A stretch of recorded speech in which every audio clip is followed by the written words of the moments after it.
Okay, so for today's video, I want to talk to you about foreclosures and short sales.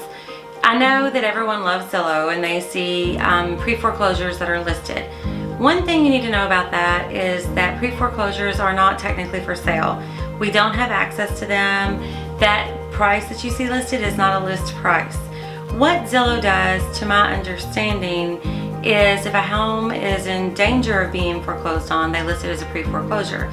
The owners of that home could have been late once or twice and they have gotten it all taken care of and they're back on track, but it will stay as a pre-foreclosure for a while. So that's one misconception a lot of people don't understand. It doesn't mean that we can't contact them and try to set up a showing to see if they would be interested in selling, but pre-foreclosures as a rule are not available to sell just because they're on that website listed as a pre-foreclosure. The other thing is, often you hear the term short sale. Now that means that a home is in danger of foreclosure. The owner is going to sell it possibly for less than what they owe, and the bank is going to agree to take that amount for the home rather than their payoff. What you have to remember is short sale does not mean short on time. This is so evident if you've ever bought one of these. The very first house I bought was a foreclosure, actually. We made a full price offer and we were pre-approved, had the money ready to go, and it still took 2 months to sell. So when you're dealing with big banks or investors that are with a foreclosure, it's not the same as dealing with an individual. So when you deal with a short sale, there's a lot going on with that. First of all, you have to get the offer. Then you have to send it to the actual owner for approval. Then you have to send it to that bank for approval. Every lender is different, meaning every bank that owns or has a mortgage on a short sale property, all of them have different policies.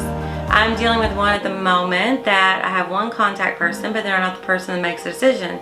So I contact the contact person. That could take me 1 to 2 weeks, literally, to get an answer back.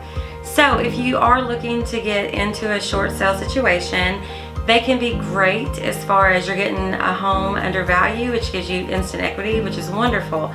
But you cannot do it on a time crunch most often, and it's not going to be a short amount of time. It could take months.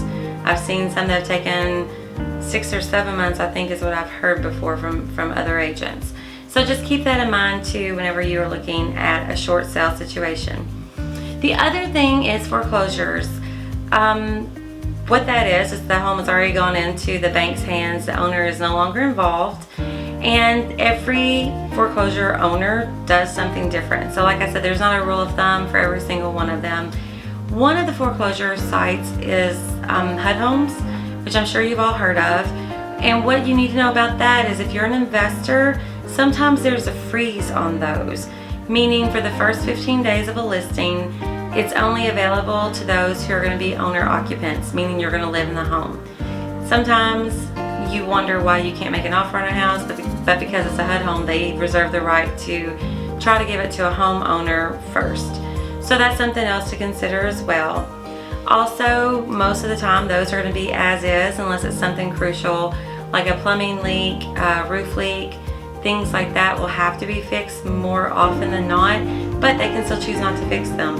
So just kind of know what you're getting into when you're looking at foreclosures or short sales. And again, remember, pre-foreclosure does not mean that it's actually for sale. We're happy to contact them to see if they'll sell, but it does not mean they're available. So hopefully this helps you all. If you have any questions about buying a short sale or a foreclosure or even about pre-foreclosures, feel free to call, message, text, or put in the comments, and I'll be happy to answer as soon as I can. And if you found this video informative and you would like more information on just general real estate information, please subscribe to my channel. Thank you.